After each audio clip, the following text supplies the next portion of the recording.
لو بتحب القهوة البندق يبقى لازم تجربها من أسرار البن عبد المعبود، وده لأنها مش بس مجرد نكهة.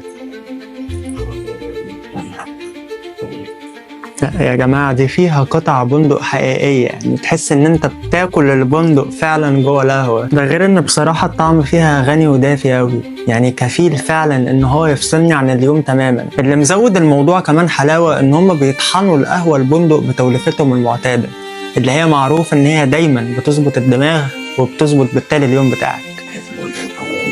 حرفيا باكل البندق جوه القهوة. اللي مجربش القهوة البندق من عبد المعبود فاته كتير يا جماعة. سيئة.